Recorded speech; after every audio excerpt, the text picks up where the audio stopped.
Buenas tardes, estimados colegas. Estamos aquí con el ingeniero Armando de Gracia, quien nos va a tocar el tema de los paneles fotovoltaicos, sus componentes, su situación actual en Panamá y su mantenimiento. El ingeniero Armando de Gracia es ingeniero electromecánico por la Universidad Tecnológica de Panamá.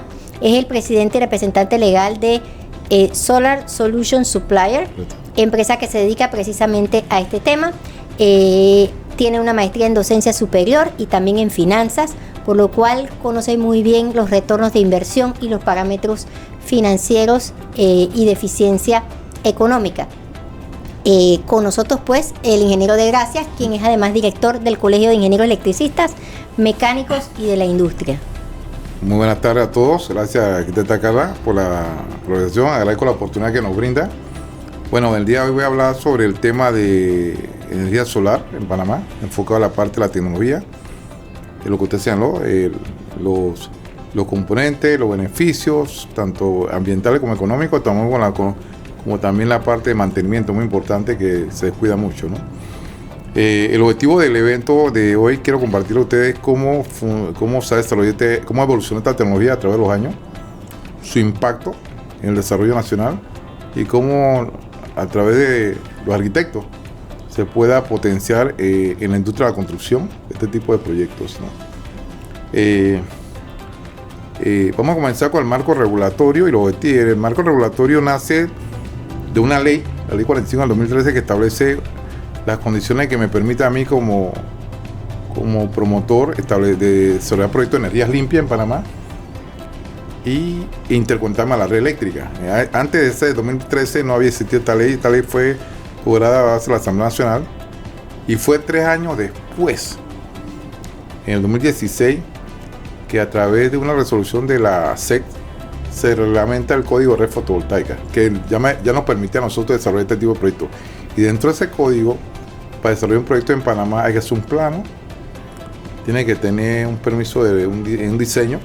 En ese diseño, ese plano fotovoltaico o digamos nuestro plano eléctrico especial o misceláneo, se desarrollaba con el fin de establecer las capacidades, la especificación técnica de los componentes, el alcance y las normativas en materia de seguridad humana que tiene que cumplir. Entonces tiene que tener firma un arquitecto, un ingeniero civil y un ingeniero electromecánico, eléctrico o similar, idóneo por la Junta, ¿no? Después que ese plano se desarrolle y tenga la aprobación tanto de ingeniería municipal como del DINASEPI, ese plano pasa a las empresas distribuidoras, ya sea en este caso ENSA o Naturgy, depende del área donde se va a desarrollar este tipo de proyecto en Panamá. Y coge un proceso, se somete el plano a consideración de las empresas distribuidoras, ellos evalúan la capacidad de la red eléctrica, si puedo inyectar la red, si tengo la capacidad del transformador y componentes de la red que no lo afecte a ellos en su operación normal, y de ahí entonces se aprueba, se hace una inspección y se cambia el medidor, que es digital, de una sola dirección a un bidireccional, de tal forma de que durante el día esa planta o ese sistema, que tal vez en muchos casos en Panamá se colocan las cubiertas por limitación de espacio, pero lo ideal es que tenga en el piso por el tema de enfriamiento y ventilación. Algo importante en y que vamos a hablando y voy a compartir nuestra experiencia, en Panamá se han hecho más de 4.000 proyectos de energía solar, y cada día, toda la semana y todos los años se desarrollan, y tanto interconectar la red eléctrica, que en muchos casos la ciudad, como sistema aislado o off-grid, sistema donde no llega la red eléctrica, que usamos baterías y hoy en día el tema de la batería ha evolucionado mucho al ion litio. Siguiendo con esto, ese plano aprobado por el municipio, que tiene la firma de arquitecto, un ingeniero civil, la estructura, el techo, la orientación, y el ingeniero electromecánico eléctrico aprobado, ya me permite a mí desarrollar un proyecto siempre y cuando el cliente esté regulado. Ok. ¿Qué es la energía solar? Esa es una pregunta que siempre me han hecho. ¿Qué es la energía solar? La energía solar es energía que viene proveniente del sol. En el caso de la Tierra, el Sol tiene una órbita elíptica y la Tierra gira alrededor del Sol los 365 días al año, en el periodo de traslación. Hay meses donde hay más radiación que otros. Esa radiación a nivel de la estratosfera recibimos una radiación de alrededor de 1355 watts por metro cuadrado, extremadamente alta. Esa radiación puede causar muchos casos de cáncer, lo según estudios científicos. Y cuando pasa la estratosfera, la atmósfera de la Tierra, entonces llega a nivel del mar o nivel del piso, nivel de tierra, podemos estar recibiendo de 1000 watts por metro cuadrado. ¿Qué hace el módulo y por qué esta importancia de este módulo? Porque arquitecta, quiero decirle esto y a los estudiantes que me escuchan. Esta tecnología que se desarrolló a mediados del siglo XX, el laboratorio Bain, donde se formó una celda, esa celda unida forma lo que se llama el módulo, que no es más que el conjunto de células. En aquella época, esa celda que era producida por material semiconductor, que fue descubierta a finales del siglo XIX por Edmundo Becquerel, ingeniero, demostró que habían ciertos elementos de la Tierra que cuando estaban proyectados por el Sol producían movimiento de electrones. Y todos los que somos eléctricos saben que el movimiento de electrones es se produce la corriente eléctrica. Esa celda de germanio silicio, que fueron materiales secundarios, se fue desarrollando, y los primeros proyectos fueron para época espacial, en el 60. Muchos de los satélites que vemos en la órbita utilizan paneles solares, casi todo. No fue hasta el año 70 que en el área de comunicaciones, telecomunicaciones, se comenzaron a poner sistemas solares en áreas remotas para el teléfono. También señales de microondas. Ustedes vieron muchas antenas, tuvieron que ver aquellos que son de esa época. Y se usó mucho. Era muy costoso desarrollar este proyecto porque la tecnología no estaba muy evolucionada. Ya en el siglo, ya a finales del año 2000, comenzaron a desarrollar unos costos para desarrollar proyectos más económicamente hablando. Me acuerdo que un panel de 100 watts en aquella época me costaba $1000. Hoy ese panel de 100 watts me puede estar costando 25 o $30. Wow.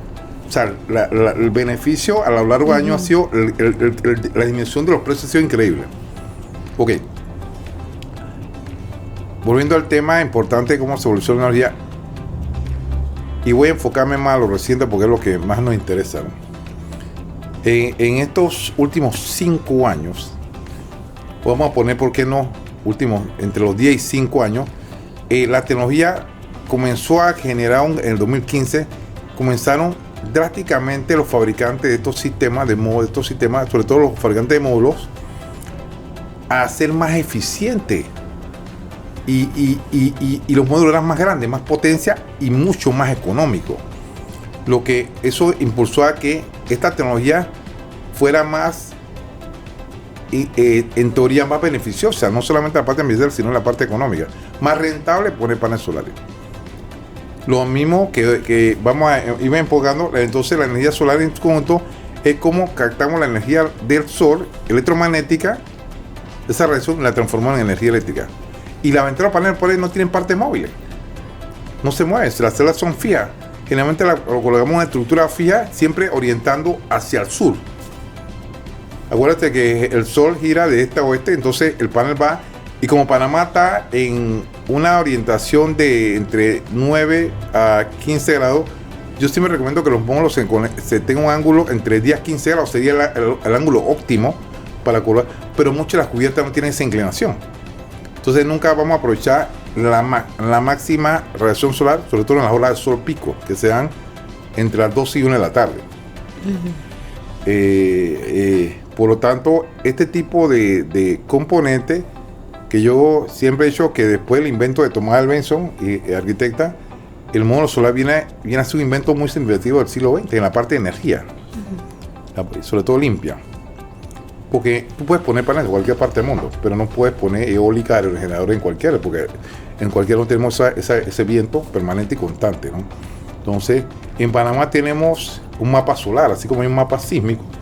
Tenemos un mapa solar, yo no sé si se puede apreciar aquí. Aquí vemos en el mapa de la ciudad de Panamá. El área de más anaranjada es el área de mayor radiación solar, que sería lo que es la provincia de Coclé, el Arco Seco, entre el Río de los Santos, provincia de Azuero, parte de Aragua y Chiriquí. Son la mayor área. Por eso muchos de los proyectos de energía solar se desarrollan en esas áreas. ¿Esto se debe a la nubosidad? No. Significa que no a la nubosidad, significa que dentro de está más enfocado a que recibe mayor radiación producto de su posición con respecto al planeta. no anunciar, no, una nube es permanente en cualquier parte, pero esa es el área que se refleja dentro de esa geometría, porque ahí no hablamos de geometría solar. Generalmente cuando se desarrolla hay que ver la geometría del planeta y cómo está la geometría de Panamá. No significa que en Colón, en Cunayá no se desarrolla, hay sol, pero no a la misma intensidad como está en esta área.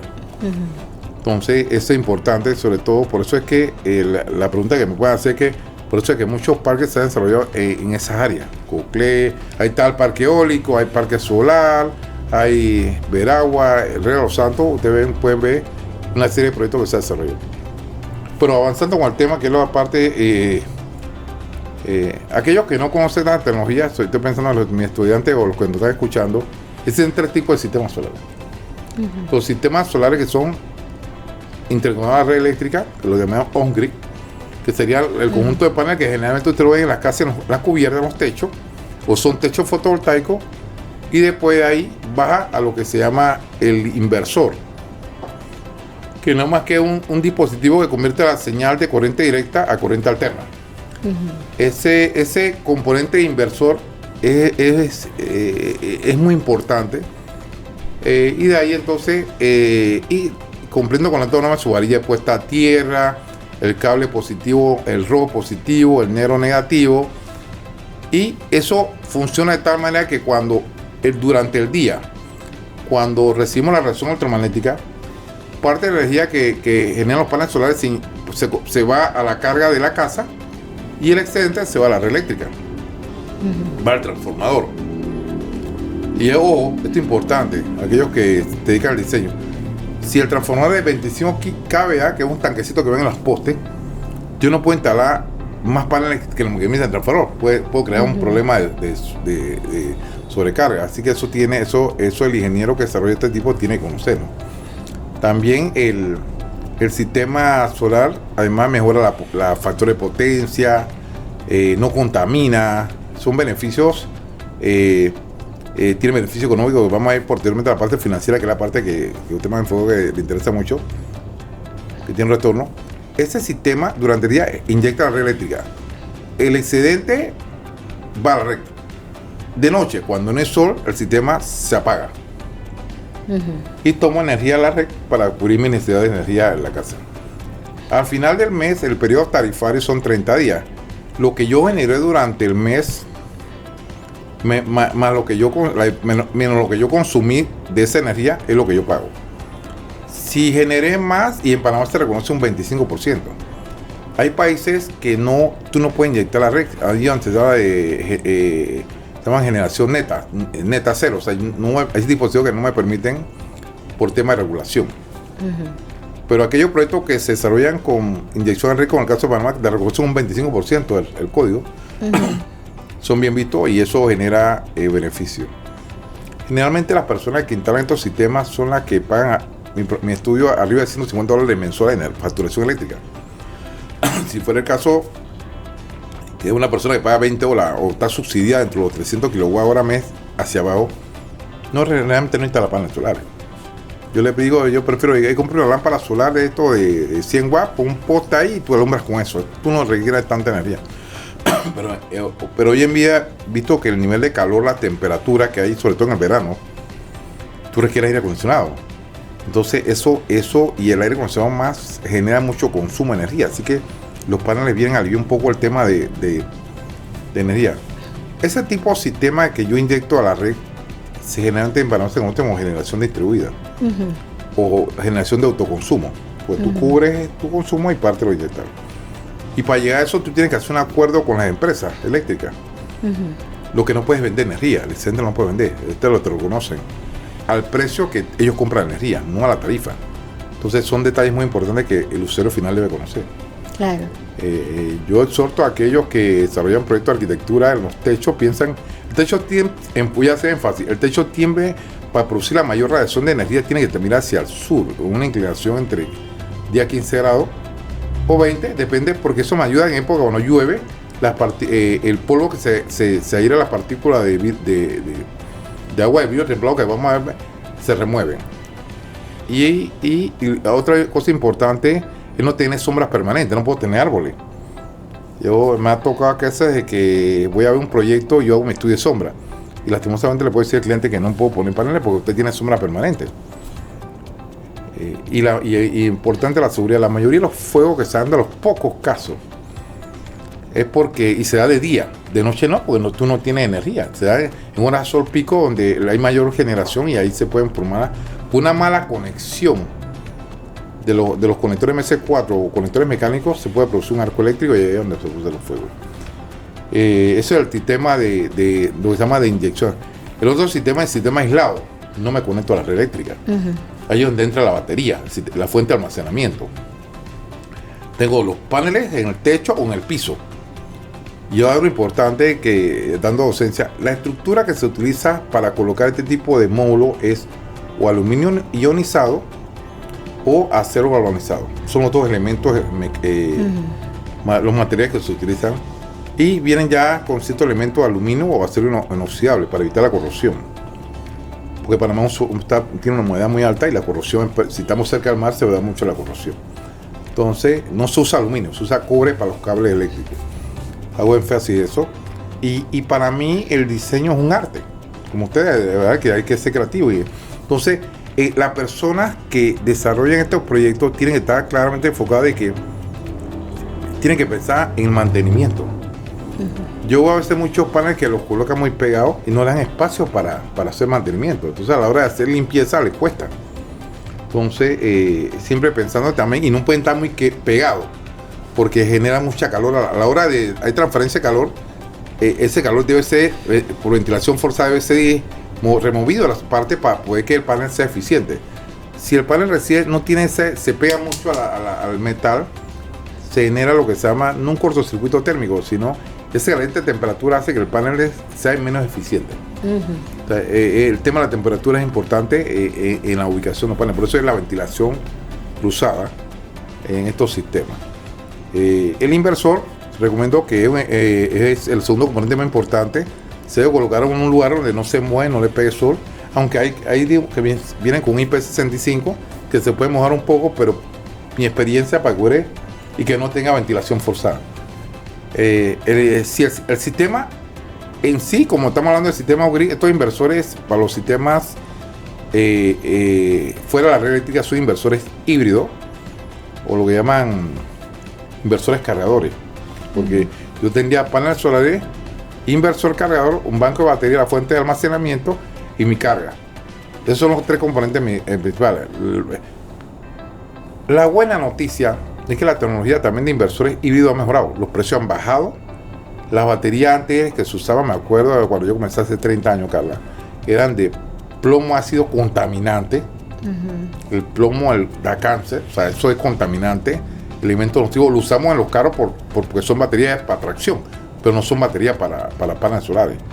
Gracias al desarrollo de los vehículos eléctricos, al desarrollo de la tecnología de almacenamiento ahora con lo que se llama litio perfosfato, este tipo y que ya vienen con un sistema controlador independiente, se lo llaman BMS para evitar la inestabilidad térmica que se hacía antes, porque cuando una batería tiene cierta altura, los parámetros de presión y temperatura aumentan y se vuelve inestable. Sobre todo por eso en los aviones no se deben usar baterías de ion litio. Entonces, a nivel de tierra, a nivel terrestre, hoy en día las primeras baterías, que yo me acuerdo hace 10 años, una batería Tesla de 5 kWh me podría costar $10,000. Hoy en día, esa misma batería, yo la consigo $1,500. O sea, su costo ha caído porque las fabricantes de este tipo de tecnología han aumentado. Por eso es que tuve el desarrollo de los vehículos eléctricos y el sistema de almacenamiento. La tendencia es que a futuro, y mi visión es que los cables eléctricos no van a existir. Pues esta va a ser tanto la característica del almacenamiento, porque hoy hablamos de baterías de sodio, de sal, o sea, hay baterías de otra tecnología. Y los investigadores, los científicos están proporcionando este tipo de alternativa de solución para almacenamiento. Hoy en día, en Panamá, la ley, el código que usó la Junta recientemente, el 2020, el NEC 2020, ya me permite instalar baterías de bajo voltaje, 48 voltios, de 5 o 10, y se están instalando. Sobre todo en lugares donde había muchos apagones.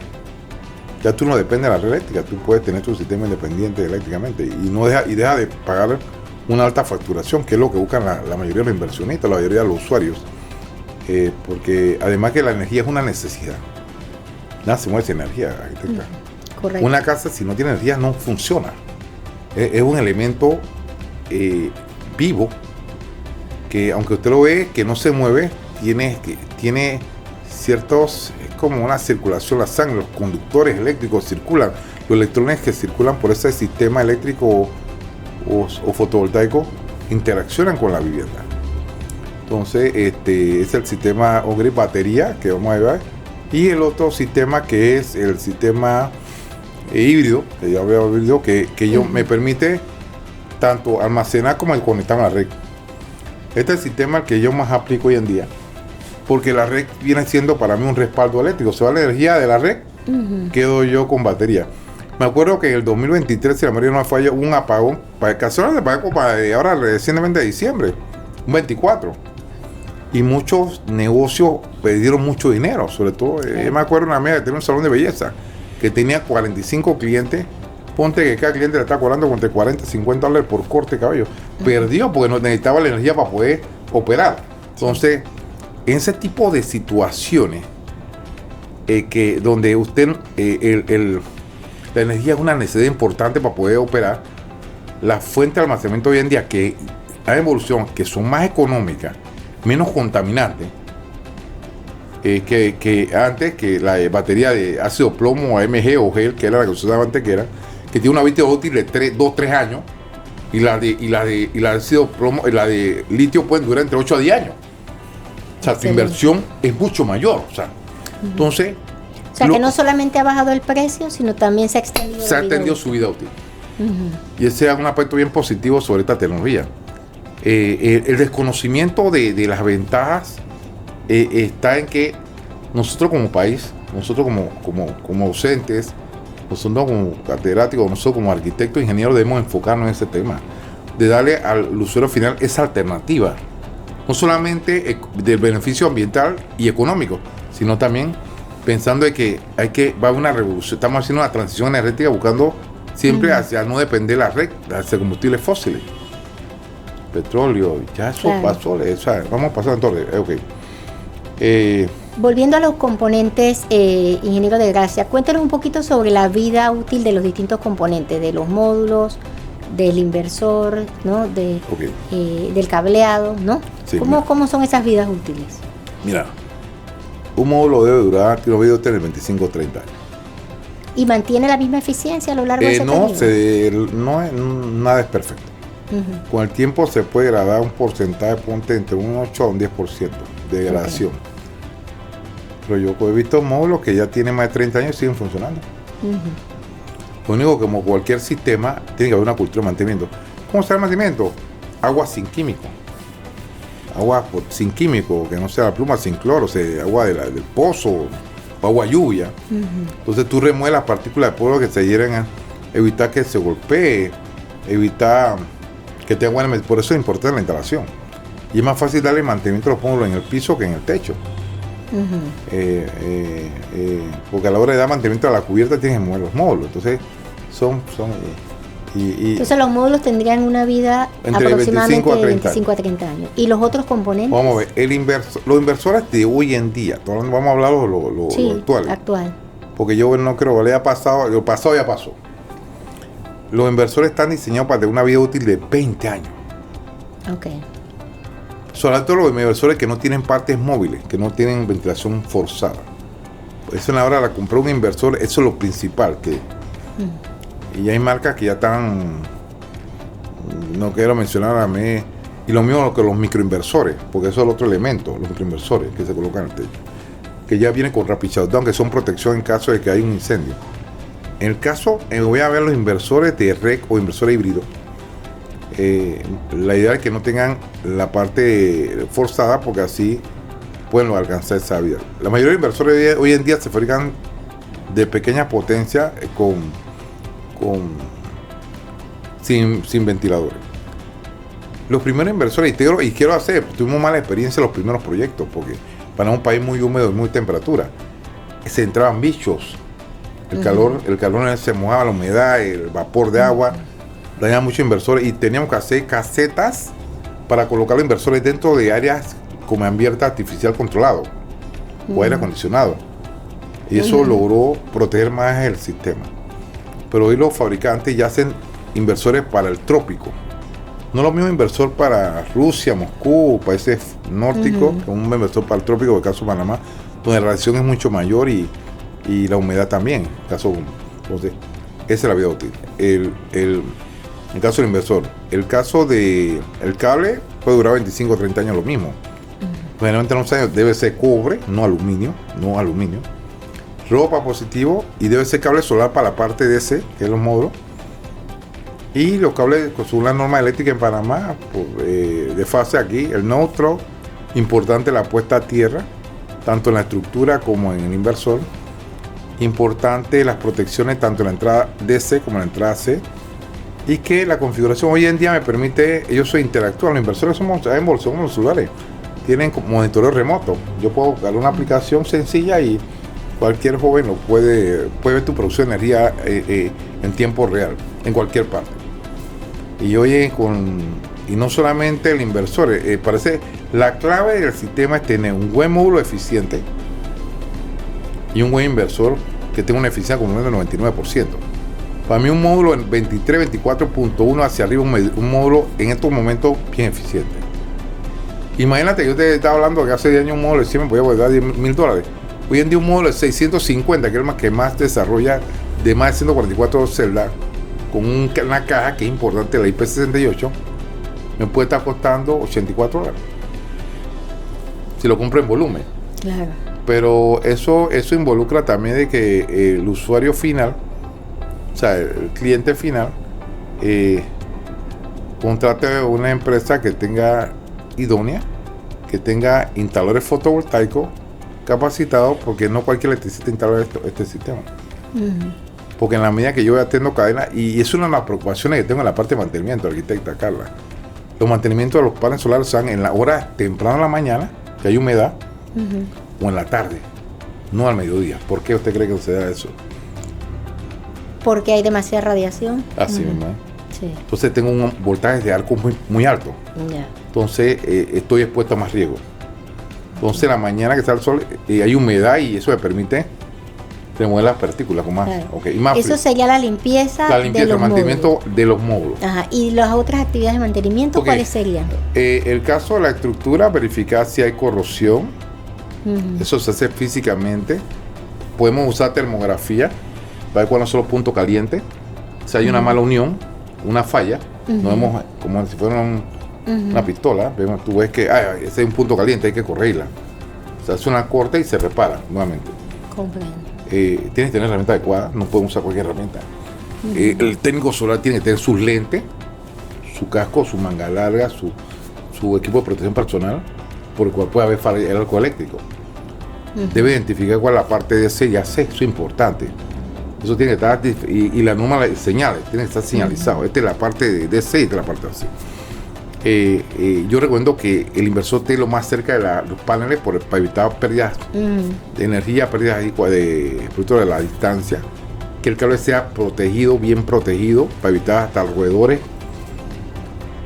Que no es mucho caso que el inversor tenga un lugar que no esté puesto a golpe, protegido de lluvia, lo más cerca del panel eléctrico principal. ¿Hay algún mantenimiento del inversor y de las baterías? El inversor se limpian los contactos con la cleaner, se limpian las partes, sobre todo se revisa la parte móvil, una inspección física.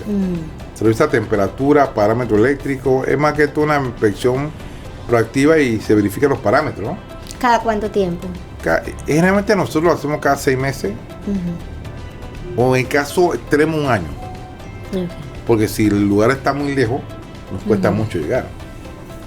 Y el costo es muy bajo. El costo de una limpieza de panel puede estar en el mercado entre $100 y $150. Depende de la capacidad. Ponte un sistema residencial, 5 kilos. Porque hay que llevar un ayudante, la escalera, si en el techo y si en el piso más económico. ¿Considera usted que si hay falta de mantenimiento se acorta la vida del sistema? Es buena pregunta. Mire, aquí la palabra clave es mantenimiento. Es una cultura, Es más, voy a ponerlo así. Yo he visto casos en Panamá donde la batería se daña, el sistema ya no funciona.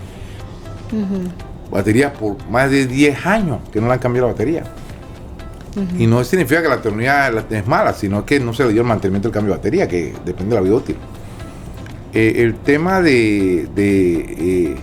mientras más componentes tenga el sistema, más costoso es el mantenimiento. Los paneles requieren muy poco mantenimiento, y el inversor prácticamente al no tener partes móviles tampoco requiere poco mantenimiento. Lo único que hay que protegerlo, verificarlo. El cable debe ser de buena calidad, todos los equipos deben estar certificados.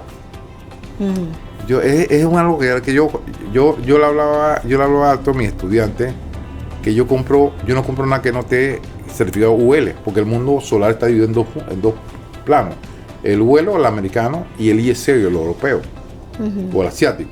Entonces hablamos de UL 1703, que es la clasificación del módulo, que me dice que el módulo cumple ciertos parámetros y ciertas características mecánicas, electrónicas, que me permiten que ese módulo tenga una vida útil de 25 o 30 años. En cambio, la UL 2703 establece el tipo de montaje, como yo lo voy a montar, ya sea en la cubierta o el techo o la losa o en el piso. Ya hago esto también porque muchos de los colegas que me han tenido a veces no le dan la importancia a la unión mecánica. Es una unión mecánica donde nosotros tenemos una carga de viento a veces que puede levantar el panel. Entonces la estructura debe estar diseñada para soportar una carga de viento mínima de 150 km por hora. Para evitar que entonces esas uniones tienen que estar, hay un ajuste mecánico. Y eso se gana a través de la experiencia. Mucho, por eso para mí la docencia, para ser un buen docente, se aprende haciendo. Porque si usted le habla a un estudiante de arquitectura o de ingeniería, ve acá cómo se pega un bloque. ¿Cuántos bloques hay por metro cuadrado? Yo le puedo decir 11 bloques por metro cuadrado. Pero ¿cómo se pega? ¿Cómo se come? Entonces, tú no puedes ser un buen arquitecto si no sabes cómo se pega un bloque. Partiendo de esa premisa. Y no quiere decir que no tenemos, sino que eso le da al estudiante una idea de lo físico. Por eso yo siempre he dicho que y lo exhorto a que yo creo mucho en las visitas técnicas. Porque la visita técnica a estos proyectos, hablar de paneles, esto lo he visto en televisión, no es lo mismo que lo veas, lo toques y observes cómo funciona. Entonces, pero sí, el mantenimiento el inversor se hace el mismo periodo, limpieza, contacto, polvo y los pequeños parámetros. Hay inversores que ya cuando su vida útil cambia, entonces no se repara, se cambia. Lo mismo que los breakers no se reparan, se cambia, el cable se cambia. Hay cosas que no se reparan si no se cambian. El panel solar tampoco se repara, se cambia. Y tú lo puedes reemplazar. Yo tengo clientes que tienen 10 años con los paneles y dicen, ni no quiero como actualizarlo. Yo te reconozco, hago trading, te reconozco los paneles y porque son paneles que todavía funcionan. Entonces es cuestión de más o menos de saber qué es lo que el cliente desea, ¿no? Es el otro de la batería. Mira, la batería, los primeros sistemas que yo vi en Panamá, la batería en costosa, contaminante. La batería de ácido plomo no se colocan dentro de una residencia, de un cuarto, no, es contaminante. Porque ellas cuando están cargando generan vapores tóxicos. Sí. El sulfato y la vida útil, y si la útil demasiado, la carga demasiado, se dañan. Entonces es como a los carros, que se dice que año y medio, 16 meses, y entonces, pero nadie las cambia. El problema es que nadie las cambia. Hasta que fallan. Yo espero que estos carros eléctricos que la gente está comprando, ya sea Tesla, BYD, etcétera, whatever, la gente esté pensando en el mantenimiento. Porque es un tema que hay que considerar.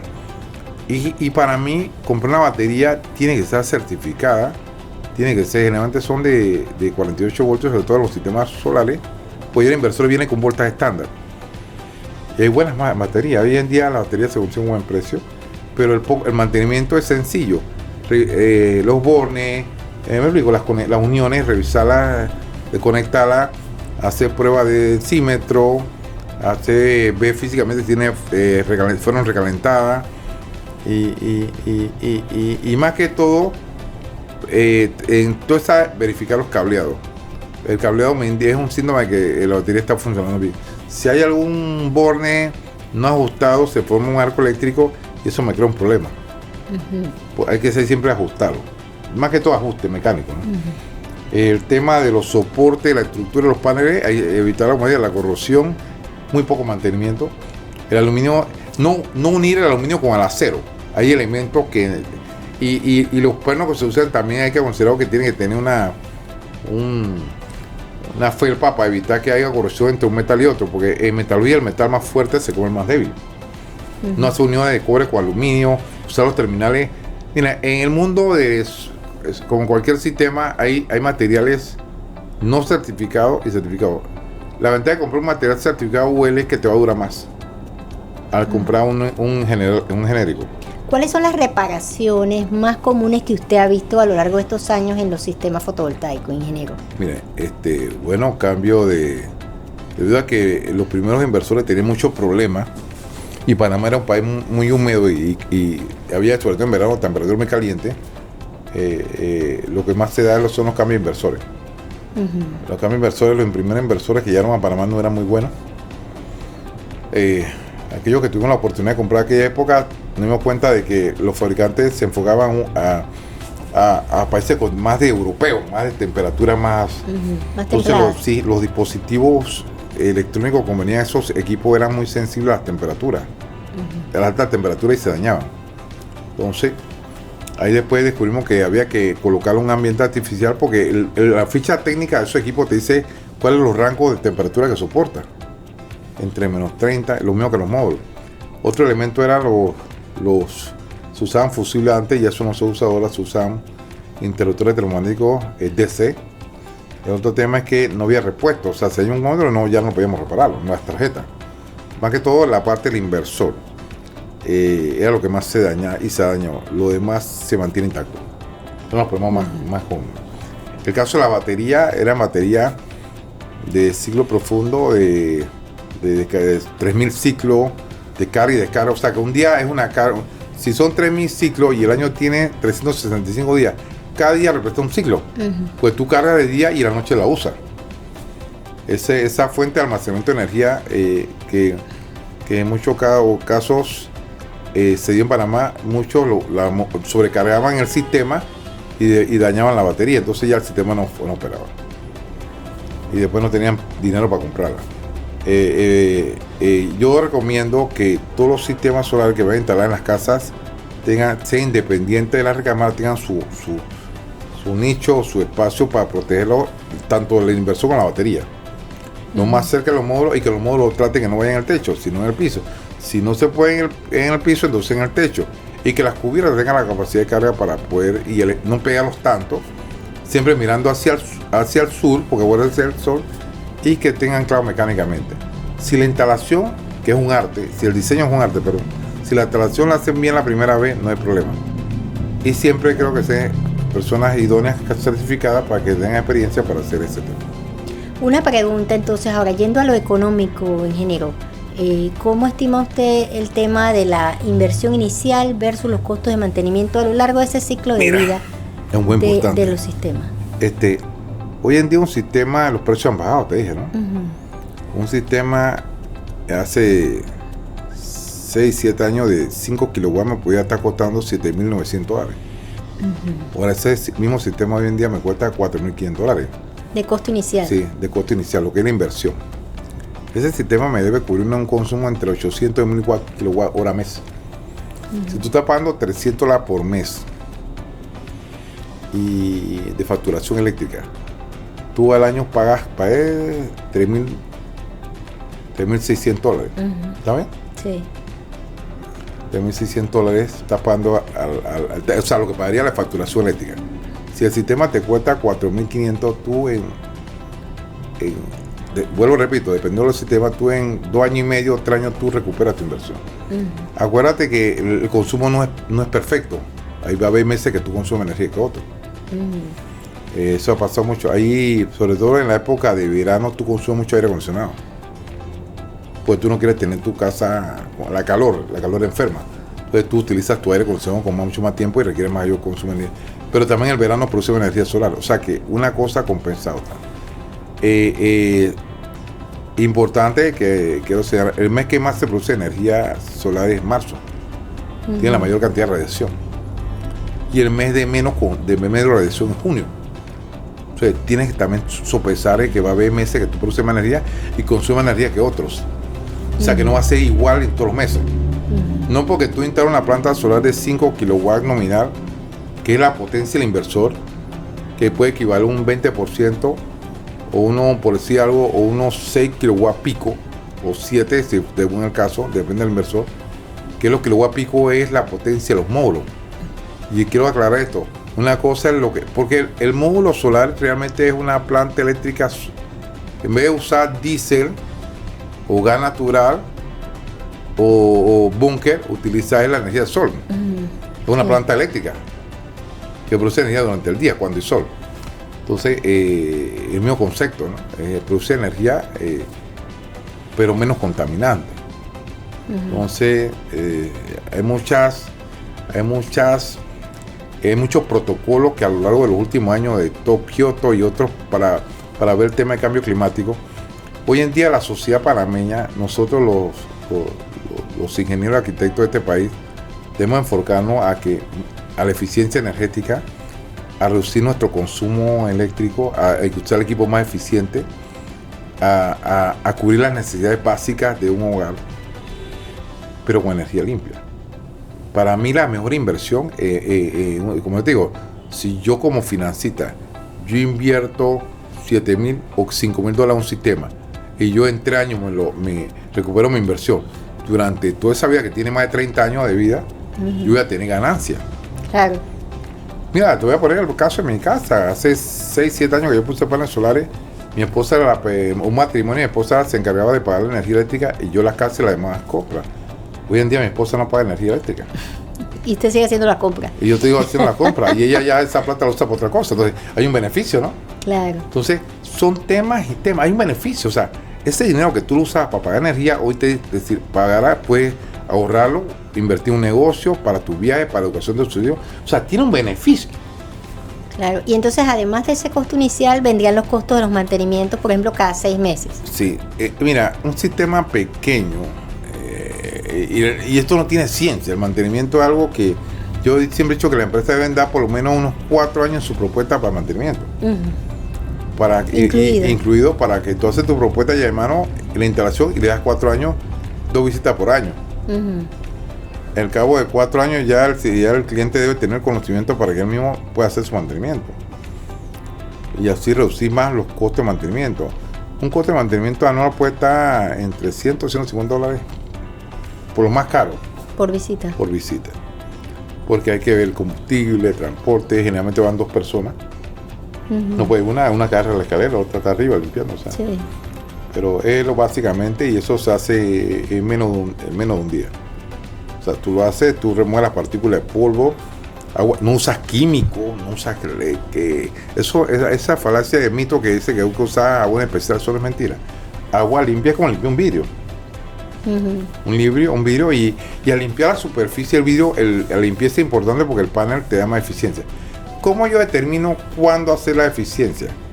Cuando en mi monitoreo yo veo que mi producción de energía baja, significa que los paneles están sucios. Y también evitar los desechos de los pájaros que caen en el vidrio. Sí. O eso hay que removerlo. Eso es importante considerarlo. A veces por eso en época de invierno no me preocupa tanto. Los mantenimientos se deben hacer en época de verano. De verano. Que no llueve. Claro. Enfocando, pero sí, la recuperación es máximo 3 años, mínimo 2.5 años. Y ya lo demás ganancias. Para mí es una buena inversión como financista. Por eso ustedes ven que los bancos ponen paneles solares. Claro. Banco General, Ahorro, Banco Nacional, están poniendo paneles solares. Y si ellos lo están haciendo, que el negocio de ellos es de los intereses, ¿por qué nosotros como profesionales y ingenieros arquitectos, o por qué los estudiantes no se enfocan a desarrollar ese tipo de tecnología pensando en el beneficio tanto económico como ambiental, ¿no? Bueno, ¿qué último comentario haría usted o consejo a los profesionales con respecto al tema del mantenimiento de estos sistemas, ingeniero? Mira, como cualquier sistema, si usted no le da mantenimiento al sistema, colapsa, se daña. Desde una estructura, desde un motor, un carro, o whatever. O sea, es importante crear una cultura de mantenimiento. Si queremos que estos sistemas duren su vida útil de 25 a 30 años, depende del fabricante, el mantenimiento que se hace es el mínimo. Porque si tú ves que se produce una sombra permanente y que me puede provocar un daño en uno de los circuitos por no darle mantenimiento al sistema oportunamente, entonces el mantenimiento nos ayuda a prevenir daños. El mantenimiento nos ayuda a ahorrar costos. El mantenimiento nos ayuda a reducir los costos de reparaciones. El mantenimiento permanente nos ayuda a ser eficiente en el funcionamiento. Vamos a producir energías permanentes. El mantenimiento nos ayuda a reducir riesgos. El mantenimiento nos ayuda a ser más eficiente como sociedad. Entonces, es cuestión de, para mí, después de los componentes, el mantenimiento es lo más importante. Muchas gracias. Estimados colegas, hemos estado aquí este breve rato con el ingeniero Armando de Gracia, director del Colegio de Ingenieros Electricistas Mecánicos de la Industria, y que por más de 2 décadas se ha dedicado al tema de sistemas fotovoltaicos. Él nos ha dado, nos ha transmitido generosamente gran parte de su conocimiento y del énfasis que hay que hacer en la buena instalación y en el mantenimiento de estos sistemas. Muchas gracias.